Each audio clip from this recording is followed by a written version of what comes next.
विहंग तुरंग साधया पाग सत्संगरंग पूर विहारा जय कोदंड रामावतार रघुवीर श्रीरंग पूर विहारा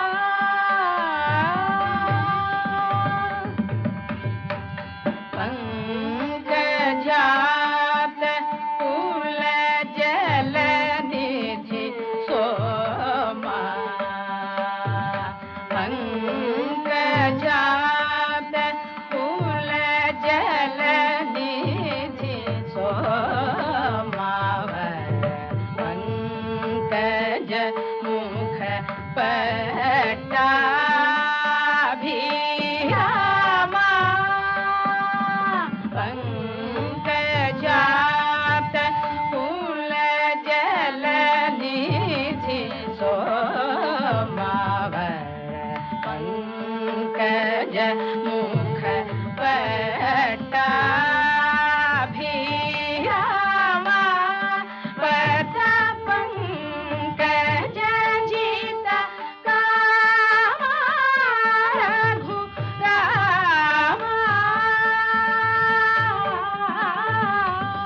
पद पंकज जित कामा रघु रामा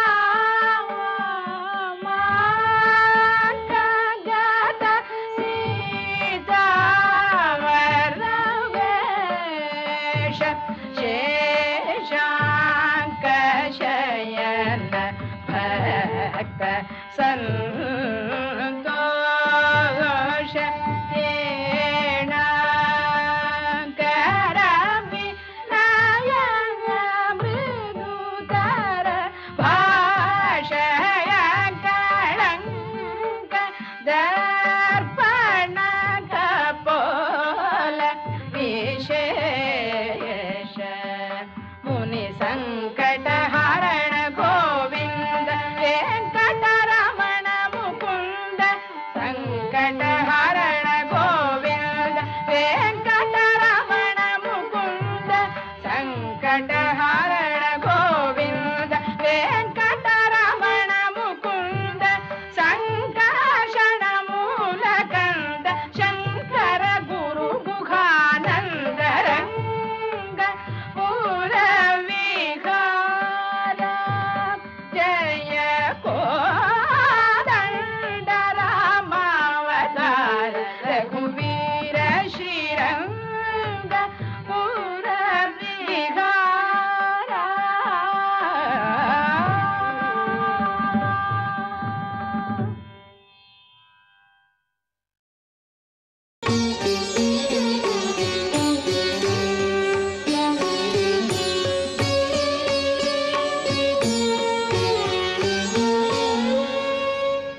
श्रीशैलेशदया पात्रं दीभक्त्यादिगुणार्णवमितीन्द्रप्रवणं वन्दे रम्यजामातरं मुनिं लक्ष्मीनाथसमारम्भां नाथयामुनमध्यमाम् अस्मदाचार्यपर्यन्तां वन्दे गुरुपरम्पराम् रामानुजदया पात्रं ज्ञानवैराग्यभूषणं श्रीमद्वेङ्कटनाथार्यं वन्दे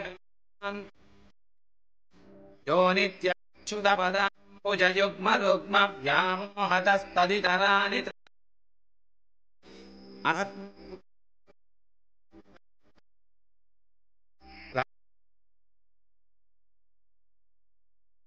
माता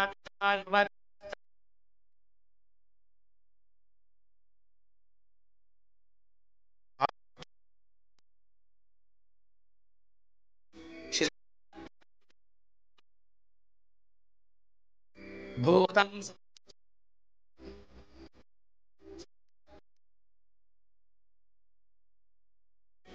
भक्तान् श्रीमत्पराङ्कुशमुनिं प्रणतोऽस्मि नित्यम्।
பொங்கி மீதளிப்ப ஏற்ற கலங்கள் எதிர் பொங்கி மீதளிப்ப மாற்றாதே பால் சொரியும் வள்ளல் பெரும் பசுக்கள் மாற்றாதே பால் சொரியும் வள்ளல் பெரும் பசுக்கள் ஆற்ற படைத்தான் மகனே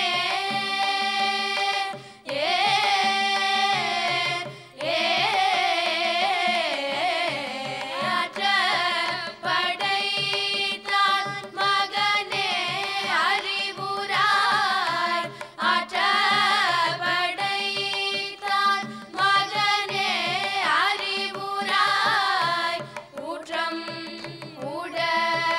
உடையாய் பெரியாய் உலகினில் தோற்றமாய் நின்ற சூடரே தூயிலேழாய் தோற்றமாய் நின்ற சூடரே தூயிலேழாய் மாற்றார் உனக்கு வலி தொலைந்துன் வாசகன் மாற்றார் உனக்கு வலி தொலைந்துன் வாசகன் ஆற்றாது வந்து உன்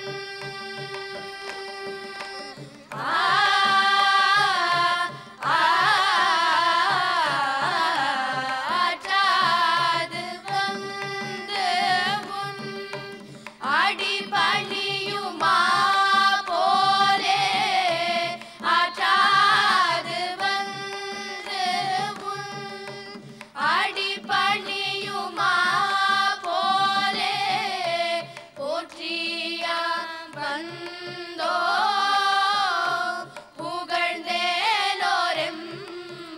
புகழ்ந்தேலோரெம்பாய் போற்றியாம் வந்தோ புகழ்ந்தேலோரெம்பாய்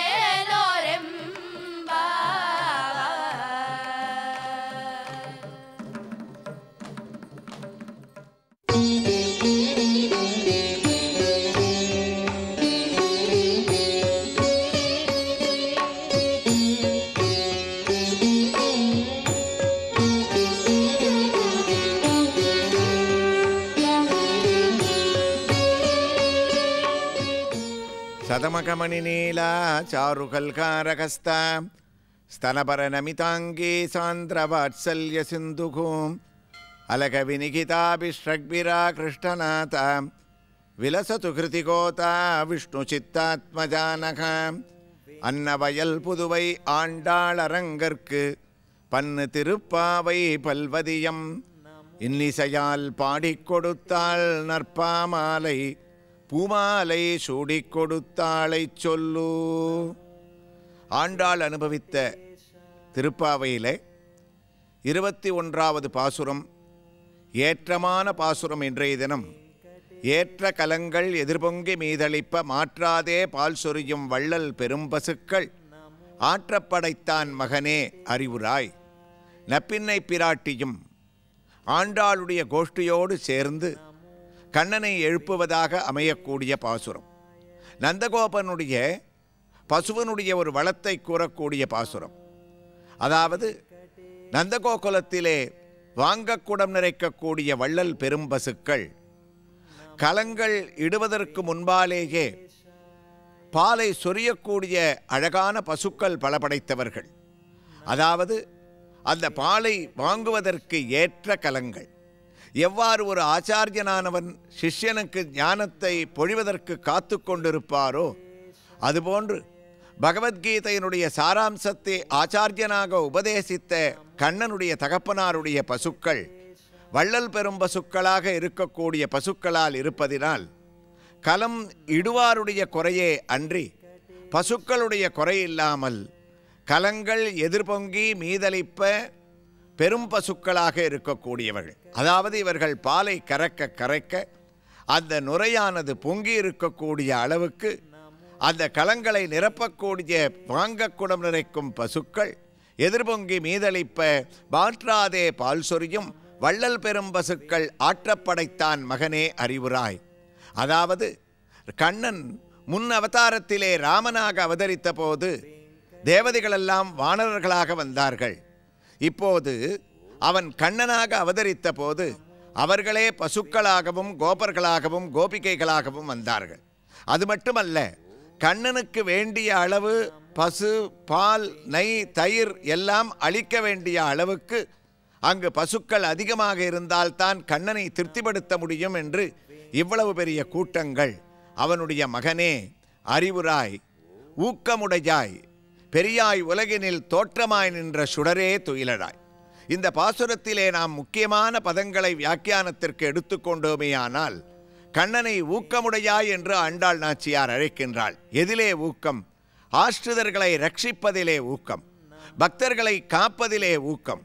கண்ணா கோவிந்தா என்று அவர்கள் அழைத்துவிட்டால், கஜேந்திரன் அழைத்த போது கூட ஆதியாதி ஆதினி ஒரு அண்டமாதி ஆதலால் சோதியாத சோதினி அது உண்மையில் விளங்கினாய் வேதமாகி வேள்வியாகி விண்ணினோடு மண்ணுமாய் ஆதியாகி ஆயனாய மாயமென்ன மாயமே என்று தான் யானையின் துயரம் சீர புல்லூர்ந்து சென்று நின்று ஆழி தொட்டானை திருவல்லிக்கேணி கண்டேனே என்று பக்தர்களை காப்பாற்றுவதிலே ஊக்கம். ஸ்ரீவில்லிபுத்தூரிலே சயனித்துக் கொண்டிருக்கின்றானோ அவனே திருமலையிலே அற்புதமான கம்பீரத்துடன் பிரபத்தியேத்தம் கிரிம்பிராய ஸ்ரீனிவாசானு கம்பையா என்று தோற்றமாய் நின்ற சுடராக நிற்கின்றான். அவனே காஞ்சிபுரத்திலே தேவாதிராஜனான வரதராஜனாக நிற்கின்றாய். ஒவ்வொரு இடத்திலேயும் அர்ச்சாவதார மூர்த்தியாக நிற்கக்கூடிய சுடரே, நீ உலகத்திலே அவதாரங்கள் எடுத்தது என்பது தோற்றமாய் வந்தது. நீ ஆவிர்பவித்தாய், எங்களை போன்று பிறக்கவில்லை.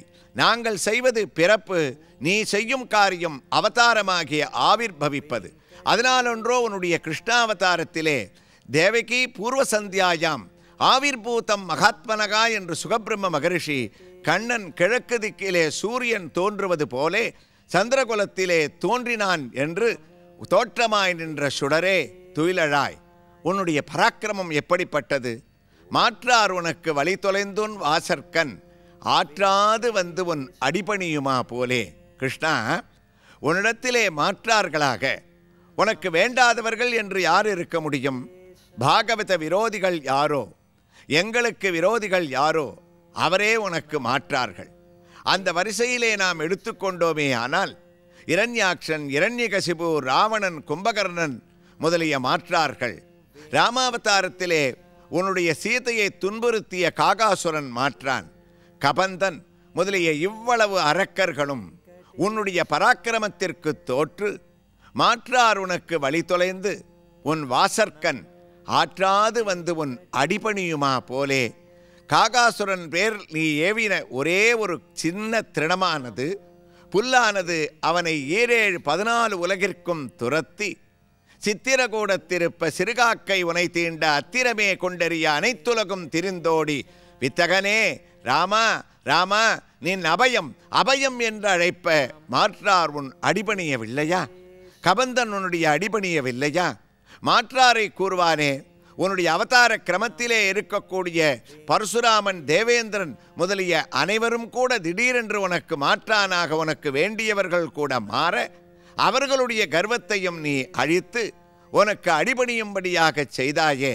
கண்ணா, அவ்வாறு நீ மாற்றார்களான அவர்களையே அடிபணிய செய்யும் போது நாங்களெல்லாம் உனக்கு அடிபணிந்து வந்தது மாற்றார்களாக வரவில்லை, பாகவதோத்தமைகளாக வந்திருக்கின்றோம். உன்னையே நினைத்து கண்ணனுடைய திருவடிகளைத் தவிர எங்களுக்கு வேறு கதி இல்லை என்று மாமேகம் சரணம் விரஜ மாமேகம் சரணம் விரஜ என்று நீ கீதையிலே உபதேசித்த வார்த்தைகளை நாங்கள் நினைத்து கொண்டு வந்திருக்கின்றோம். நீயோ சுடராக நிற்கின்றாய். தோற்றமாய் நின்ற சுடரே துயிலழாய். உனக்கு வழி தொலைந்துன் வாசற்கண் ஆற்றாது வந்து உன் அடிபணிபவர்கள் மாற்றார்கள். நாங்கள் எவ்வாறு வந்திருக்கின்றோம் தெரியுமா? உன்னோடு சண்டையிட்டு கொண்டு வரவில்லை. போற்றியாம் வந்தோம், புகழ்ந்து யாம் வந்தோம். போற்றியும் வந்திருக்கின்றோம், புகழ்ந்தும் வந்திருக்கின்றோம். கீழே உள்ள பாசுரங்களிலே உன்னுடைய பெருமைகளையெல்லாம் சொல்லியிருக்கின்றோம். நரசிம்மாவதாரத்தினுடைய பெருமைகளை போற்றியிருக்கின்றோம். ராமாவதாரத்தினுடைய பெருமைகளை மனத்துக்கு இனியானாக போற்றியிருக்கின்றோம். கிருஷ்ணாவதார பெருமைகளை உன்னுடைய அவதார வைபவங்களை நாம் கூறியிருக்கின்றோம். உன்னை அர்ச்சித்து திருத்தக்க செல்வமும் சேவகமும் யாம் பாட வேண்டும் என்பதற்காக தூமலர் தூவி தொழுது போற்றி யாம் வந்திருக்கின்றோம். போற்றி வந்தது மட்டுமல்ல, கோபிகைகளை எழுப்பும் போது உன்னுடைய புகழை நாங்கள் பாடியும் வந்திருக்கின்றோம், புகழ்ந்தும் வந்திருக்கின்றோம். அதனால் கண்ணா, எங்களை நீ ஏற்றுக்கொள்ள வேண்டியதில் எந்தவிதமான ஒரு சந்தேகமும் இல்லையே. அடிபணிந்துன் வாசற்கண் போற்றியும் புகழ்ந்தும் வந்திருக்கக்கூடிய உன்னுடைய திருவடிகளை பற்றிருக்கக்கூடிய எங்களை ஏற்றமான இந்த ஒரு தினத்திலே உன்னுடைய கலங்கள் கூட உன்னுடைய ஊரிலே ஏற்றமாக எவ்வாறு இருக்கின்றனவோ அதே பாவத்திலே எங்களுடைய சரணாகதியை ஏற்றுக்கொண்டு நீ ஏற்றமாக வந்து எங்களுடைய சரணாகதியை ஏற்றுக்கொள்வதற்காக துயிலெழ வேண்டும், பள்ளிக்கட்டிலிருந்து எழ வேண்டும். இன்னும் நீ உறங்கிக் கொண்டிருந்தால் இது நியாயமாகுமா? 20 நாட்களாக உன்னுடைய காலடியிலே சரணாகதி என்று கிடக்கக்கூடிய எங்களுக்கு நீ தயவு காட்ட வேண்டாமா?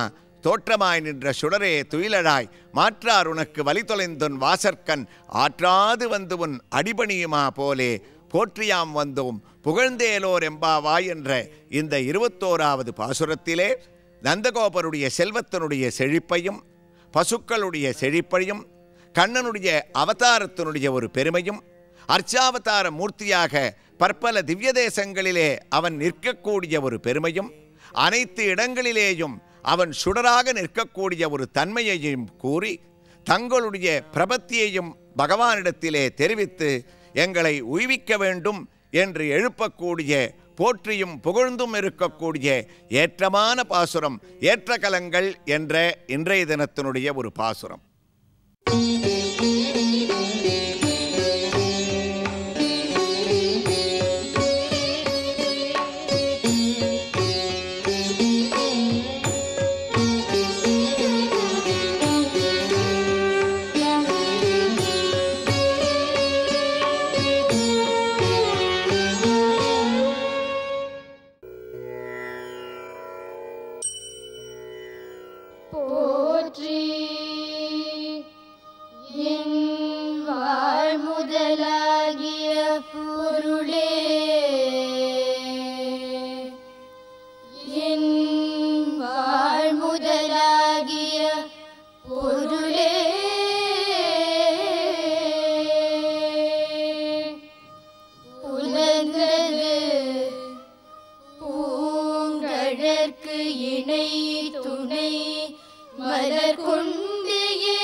போற்றியன் வாழ்முதல் ஆகிய பொருளே புலர்ந்தது பூங்கழற்கு இணை துணை மலர் கொண்டு போற்றியன் வாழ்முதல் ஆகிய பொருளே புலர்ந்தது பூங்கழற்கு இணை துணை மலர் கொண்டு ஏற்றினின் திருமுகத்து எமக்கருள் மலரும் ஏற்றினின் திருமுகத்து எமக்கருள் மலரும் எழில் நகை கொண்டு நின் திருவடி தொழுகோ ஏற்றினின் திருமுகத்து எமக்கருள் மலரும் எழில் நகை கொண்டு நின் திருவடி தொழுகோ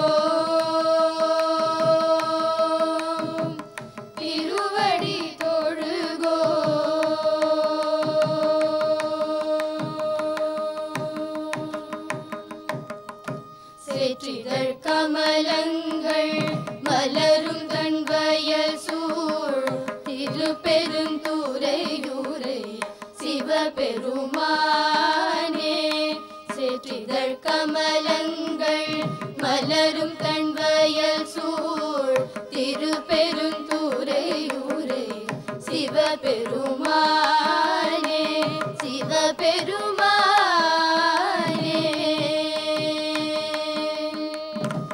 ஏற்றுயர் கோடியுடையார்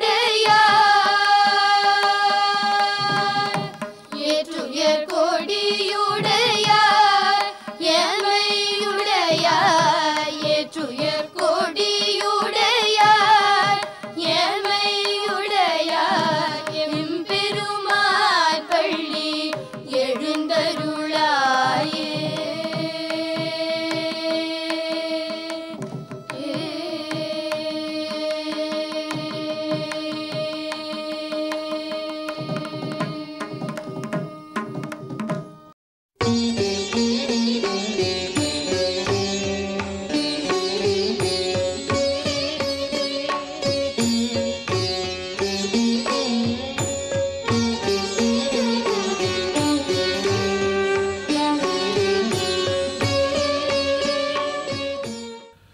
பக்தி உள்ளங்களுக்கு என் பணிவான வணக்கம். மாதங்களில் சிறந்த மார்கழியில் புலர்காலை பொழுதில் மாணிக்கவாசக சுவாமியின் திருப்பள்ளி எழுச்சி பாடல்களோடு பள்ளி எழுச்சி குறித்த திருச்சிந்தனைகளோடு உங்கள் முன்னாலே அமர்ந்திருக்கிறேன்.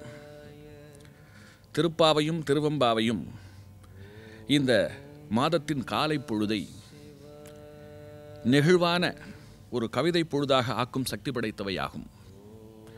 இதில் திருவெம்பாவையின் முதல் 20 பாடல்களில் நம் மாநிலத்து பெண்களை எல்லாம் உறக்கம் கலையச் செய்து அவர்களையெல்லாம் விழித்தழச் செய்த நம்முடைய மாணிக்கவாசக சுவாமி இப்பொழுது எம்பெருமானை நோக்கி அவரிடமே வந்து அவருடைய உறக்கத்தை எழுப்புவது போலும் இந்த திருப்பள்ளி எழுச்சி பாடல்களை எல்லாம் பாடித் தந்திருக்கின்றார். அதுவும் தன்னுடைய தனித்தமிழாலே துதித்து எம்பெருமானே பள்ளி எழுந்தருளாயே என்று பாடி தன்னுடைய பக்தியை நம்முடைய பக்தியாக ஆக்கி தந்திருக்கின்றார். மனிதர்கள் உறங்குவது சகஜம். காயமே இது பொய்யடா வெறும் காற்றடைத்த பையடா எனும் கடுவெளி சித்தரின் பாடலுக்கு ஏற்ப நம் உடம்பு ஒரு காற்றடைத்த பை. இதற்குள்ளே 1க்கு 10ஆக வாயுக்கள் தசவாயுக்கள் எனும் பெயரில் இயங்குகின்றன. அதனாலேயே ஓடி ஆடுகிறோம். அதனாலேயே களைத்து உறக்கத்திற்கும் ஆளாகிறோம். நமக்கு உறக்கம் வருவது இயற்கை. உறங்காவிட்டால் நம்மால் இயங்கவும் முடியாது, வாழவும் முடியாது. ஆனால் நம்மை படைத்து இந்த அண்ட சராசரங்களை படைத்து கல்லுக்குள் இருக்கின்ற தேரைக்கு கூட உணவை படைத்து எங்கும் வியாபித்து அனைத்திலும் இயக்க கதியாக இருக்கின்ற இறைவனுக்கே உறக்கமா என்கின்ற ஒரு கேள்வி இந்த வேளையிலே எழுகிறது. ஆனால் உண்மை நிலை அதுவல்ல. இந்த திருப்பள்ளி எழுச்சி என்கின்ற ஒரு சிந்தனையே ஒரு அற்புதமான ஒரு கவிதா நோக்கு என்று சொன்னால் அது மிகையாகாது. அந்த நாளிலே அரசர்கள் உறங்கும் பொழுது அதிகாலை வேளையிலே அவர்களை பள்ளி எழுச்சி பாடி எழுப்புவது என்பது ஒரு வழக்கமாக இருந்தது. நல்ல இசை வாணர்களும் மற்றும் இன்னிசை கீதம் இசைப்பவர்களும் அரசன் உறங்குகின்ற அந்தப்புரத்தின் அறைக்கு முன்னாலே நின்று அவனுடைய உறக்கம் கலையுமுகமாக அவனுடைய வீரதீர பிரதாபங்களை எல்லாம் சொல்லி, வீராதி வீரனே, சூராதி சூரனே, இந்த நாடு உன் விழிப்புக்காக காத்திருக்கிறது. நீ புரிய வேண்டிய கடமைகள் நிறைய இருக்கின்றன. நீ கண்மலர்ந்து வந்து இந்த தேசத்தின் உயிர் நாடியான மக்களை எல்லாம் நீ வழிநடத்துவாய் என்று சொல்லி அரசனை துயிலெழுப்புவது என்கின்ற ஒரு வழக்கத்தை கேள்விப்பட்டிருக்கிறோம். அரசன் நம்மை போல் தாயின் கருவிலே வந்தவன். அவன் துயிலெழுவது என்பதும் அவனை துயில் எழுப்புவது என்பதும் ஒரு நோக்கிலே பொருந்துகிறது. ஆனால் இங்கே இறைவன் தூங்கிவிட்டான் என்பது போலவும் அந்த தூங்கிவிட்ட இறைவனை எழுப்புவது என்கின்ற இந்த சிந்தனை இருக்கிறதே, இதற்குள்ளே புகுந்து பார்க்கையில் நமக்குள்ளே நிறைய கேள்விகள் எழுகின்றன. உண்மையில் அவன் உறங்கவில்லை, அவன் உறக்கங்களுக்கு அப்பாற்பட்டவன். இது தெரியாதவரல்ல மாணிக்க வாசகர். ஆனாலும் அந்த திருப்பெருந்துறை சன்னதிக்கு முன்னாலே நின்று கொண்டு அங்கே அதிகாலை பொழுதிலே அவனுடைய தரிசனத்திற்காக காத்திருக்கும் பொழுது அங்கே அவனை பள்ளி எழுப்புவது போல தனக்குள்ளே அவர், ஏனென்றால் அந்த இறைவன் அவருக்குள்ளேயும் இருக்கிறான், இவருக்கு உறக்கம் வருவது சகஜம்.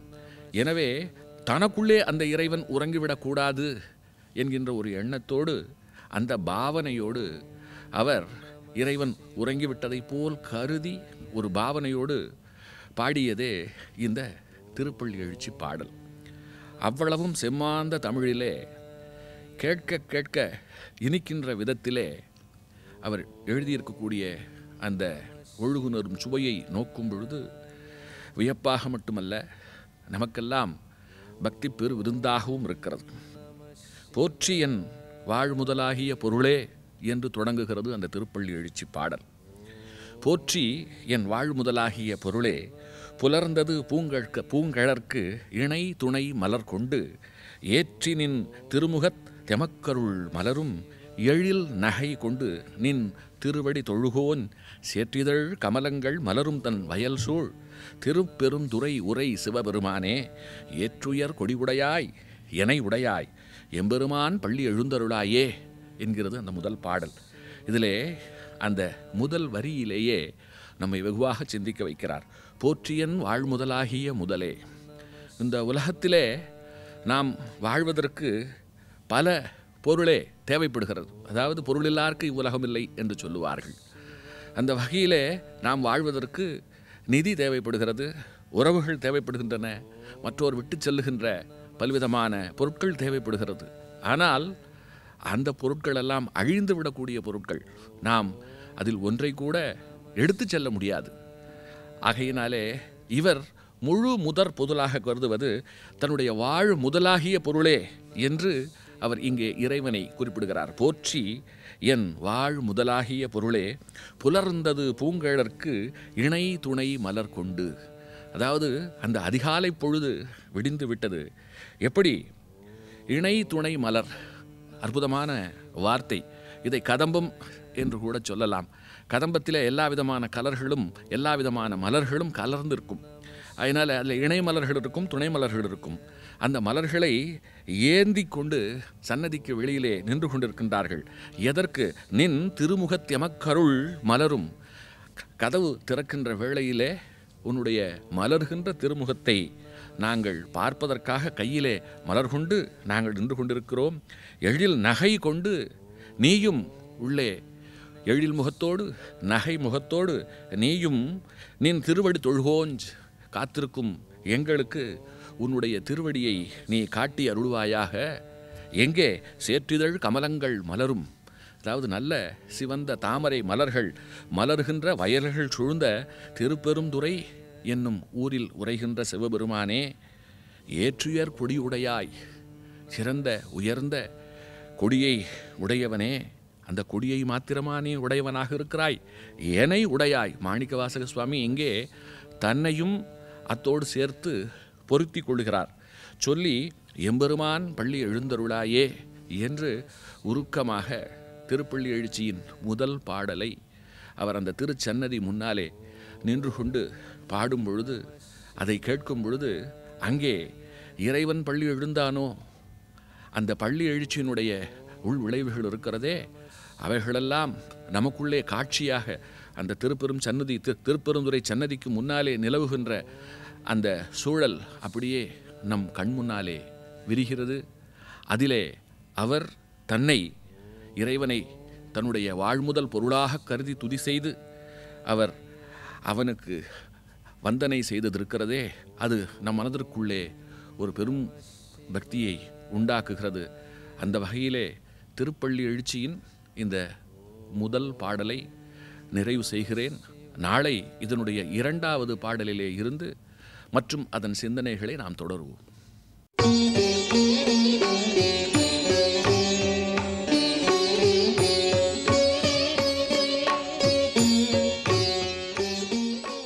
ஆண்டாள் கோஷ்டியினர் சற்றே கண்ணனை நோக்க அவரும் தன்னுடைய கண்கள் பாதி திறந்தும் பாதி மூடியிருக்கக்கூடிய அழகை ரசித்து கொண்டே அங்கன்மா ஞாலத் அரசர் அபிமான பங்கமாய் வந்து நின் பள்ளிக்கட்டிற்கீழே சங்கமிருப்பார் போல் வந்து தலை பெய்தோம்.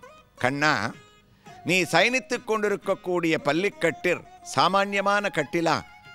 அந்த கட்டிலை சுற்றிலேயும் மகாபாரதத்திலே தலைமாட்டில் துரியோதனனும் திருவடியிலே அர்ஜுனனும் நின்ற அழகான காட்சியும், மற்ற அரசர்களெல்லாம் தங்களுடைய கர்வமான அபிமானமானது நான் பாரத தேசத்தினுடைய அரசன், எனக்கு மிஞ்சி எவரும் இல்லை என்று அபிமானத்தோடு இருக்கக்கூடிய அவர்களுக்கு ஒரு மனிதனுக்கு எது வேண்டுமானாலும் இருக்கலாம், வாழ்க்கையிலே கர்வம் இருக்கக்கூடாது என்று அந்த கர்வத்தை பங்கப்படுத்திய கண்ணா. அவ்வாறு பங்கப்படுத்தப்பட்ட அரசர்கள் எவ்வளவு பேர்? துரியோதனன் மட்டுமா?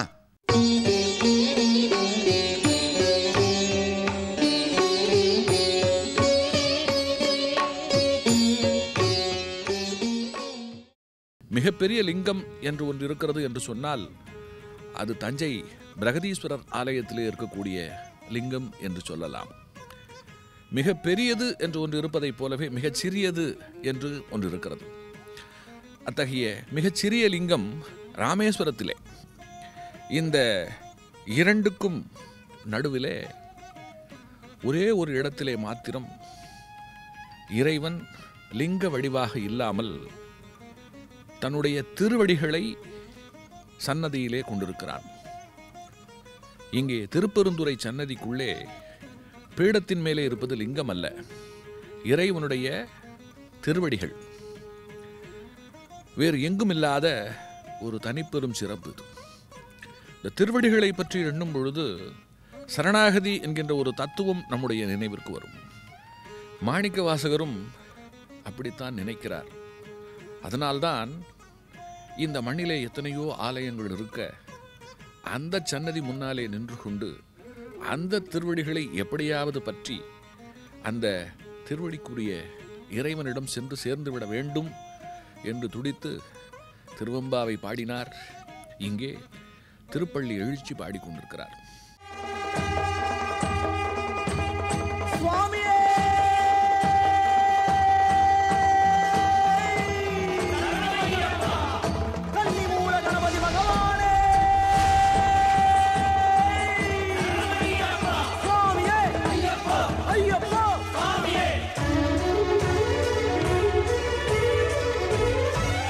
ஹரி ஓம் சிவ ஓம் சிவ ஓம்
திருவாதிரை என்பது எந்த சுவாமியை குறிக்கிறது?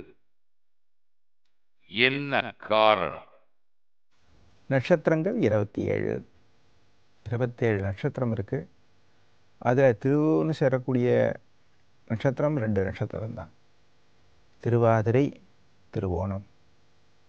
முன்னாடி சொன்ன திருவாதிரை சிவபெருமானுக்கு உகந்த தினம். சிவபெருமானுடைய நட்சத்திரம் என்னன்னா திருவாதிரை தான்.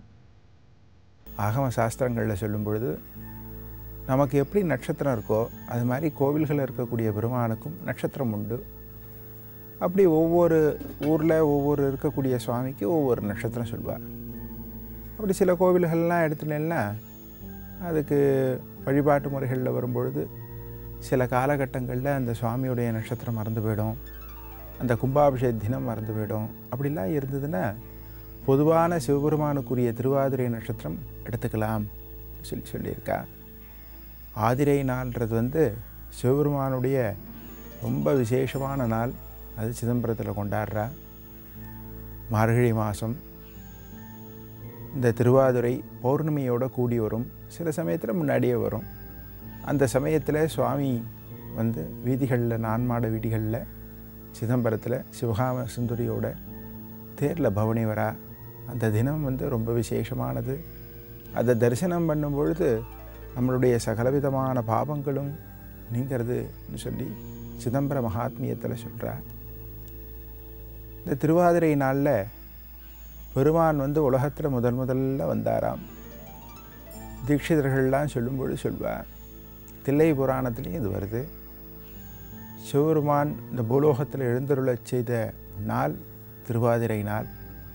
அந்த திருவாதிரை நாளில் தீட்சிதர்களோட சுவாமி பூலோகத்தில் எழுந்தருளினாராம். அப்பேற்பட்ட விசேஷமானது இந்த திருவாதிரை நாள்.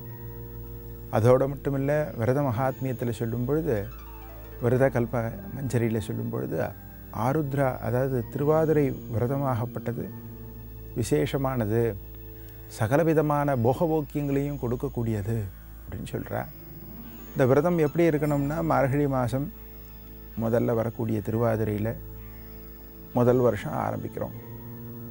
மார்கழி மாதம் திருவாதிரை அன்றைக்கி கார்த்தால் எழுந்து முடிஞ்ச அனுஷ்டானங்கள் பண்ணி அன்றைக்கி நீராடி பெருமானை தரிசனம் பண்ணி மதியம் ஒரு வேளை ஆகாரம் பண்ணி அதுக்கப்புறம் பெருமானுடைய சோஸ்திரங்கள், தேவார திருவாசகங்கள்லாம் பாராயணம் பண்ணிட்டு சாயங்காலம் நடராஜ பெருமானை தரிசனம் பண்ணி அன்றைக்கி விரதத்தை பூர்த்தி பண்ணணும். இப்படி ஒவ்வொரு மாதம் வரக்கூடிய திருவாதிரை நட்சத்திரத்தில் விரதம் இருந்து அடுத்த மார்கழி வரும் பொழுது இந்த விரதத்தை பூர்த்தி பண்ணி 4 பிராமணாளுக்கு சாதம் வாங்கி கொடுத்து, 4 பிராமணாளுக்கு முடிஞ்சதுன்னா வஸ்திரம்லாம் வாங்கி கொடுத்து, பசுமாட்டுக்கு கீரைகள்லாம் கொடுத்து, ஏழை எளியவர்களுக்கு ஏதாவது ஆகாரங்கள் கொடுத்து இந்த விரதத்தை பூர்த்தி பண்ணும் பொழுது பெருமான் அவ்வளோ சந்தோஷம் அடைகிறானாம். அந்த அடையிறதோடு இல்லாமல் அந்த பக்தனுக்கு என்ன வேணுமோ, என்ன வேண்டின்ட்டு அந்த விரதம் இருக்கானோ, திருவாசகத்தில் சொல்லும்போது சொல்வார், வேண்டத்தக்கது தருவோயினி, வேண்ட முழுதும் தருவோயினி. நாம் என்ன வேண்டிக்கிறோன்றது சுவாமிக்கு தெரியுமா, அதனால் எல்லாத்தையும் கொடுத்துருவாளாம். அப்பேற்பட்ட விசேஷமான பெருமான் இந்த ஆதிரைக்கு விரதம் இருக்கும் பொழுது ஜீவன்கள் என்னென்ன கேட்குறதோ அது எல்லாத்தையும் அனுகிரகம் பண்ணுறானாம். அவ்வளோ விசேஷமானது இந்த ஆதிரை நாள். இந்த ஆதிரை நாளில் சேந்தனார்னு ஒரு அடியார் இருந்தார். அவர் சிதம்பரத்தில் இருந்தார். அவர் என்ன பண்ணுவார், நித்தம் பெருமானுக்கு அவசரம் ஆகாரங்கள் ஏதாவது சமைச்சு சிவனடியார்களுக்கு கொடுத்துட்டு சாப்பிடுவாராம். அப்படி இருக்கும் பொழுது ஒரு நாள் திருவாதிரை, அந்த திருவாதிரை அன்னைக்கு அவருக்கு எந்த விதமான இதுவும் கிடைக்கல. வெறும் கேழ்வரகு தான் கிடைக்கிறது. உடனே அதில் களி சமைச்சு சரி இதையாவது பெருமானுக்கு கொடுக்கலாம்னு காத்துட்டுருக்கார். அன்றைக்கின்னு பார்த்து எந்த சிவனடியாரும் வரல. சிவனடியாருக்கு அன்னமிட்டுட்டு தான் சாப்பிட்றதுன்றது சைவத்தில் ரொம்ப விசேஷமாக சொல்லியிருக்காங்க. அப்படி பார்க்கும்போது சேந்தனார் யாருமே வரலையேன்னு காத்துட்டுருக்கார். சுவாமி பார்த்தா குழந்தை காத்துட்டுருக்கான் சொல்லிட்டு ஒரு வயதான அந்தனராட்டம் வந்தாலாம். சேந்தனார் அவரை வரவேற்று இந்த களியை கொடுத்துருக்கா. இந்த களியை அவர் சாப்பிட்டுட்டு மறைஞ்சு போயிட்டாலாம். மறுநாள் கார்த்தால நடராஜ பெருமான் சன்னதியில் திளைவாழ் அந்தணர்கள்லாம் போய் திறந்து பார்க்கும் பொழுது சுவாமியை சுற்றி இந்த கேழ்வரகு களி சிந்தி இருந்துதான். என்னடா அது கேழ்வரகு களி சிந்திருக்கு, யார் அபச்சாரம் பண்ணா அப்படின்னு சொல்லி வெளியில் வந்து விசாரணை பண்ணும் பொழுது அங்கே பார்த்தா ஒன்றும் புரியல. ராஜா வந்து நிற்கிறான். ராஜாவை கேட்குறா, என்ன வேணும், எதுக்கோசரம் வந்து நிற்கிற? ராஜா சொல்கிறான், சுவாமி வந்தார், கனவுல வந்தார், நான் அந்த சேந்தனுடைய இதில் களி சாப்பிட்டேன் இல்லத்தில் அப்படின்னு சொல்லி அனுகிரகம் பண்ணா அப்படின்னு சொல்கிறா. அதனால தான் இன்றைக்கும் திருவாதிரை நாளில் பெருமானுக்கு அரிசியை முழுமையாக படைக்காமல் அதை பின்னம் பண்ணி களியாக சமைச்சு நிவேத்தியம் பண்ணுறதுன்றது வந்து சம்பிரதாயத்தில் இருக்குது. அவ்வளோ விசேஷமான நாள் திருவாதிரை நாள். இந்த திருவாதிரை நாளில் அவசியம் நடராஜ பெருமானை அவசியம் தரிசனம் பண்ணோம். என்றைக்கு நம்ம தரிசனம் பண்ணாலும் பரவாயில்ல, அன்றைக்கி ஒரு நாள் அவசியம் தரிசனம் பண்ணோம். அவருடைய ஆசீர்வாதத்தை எல்லாரும் பெற்றுக்கணும்.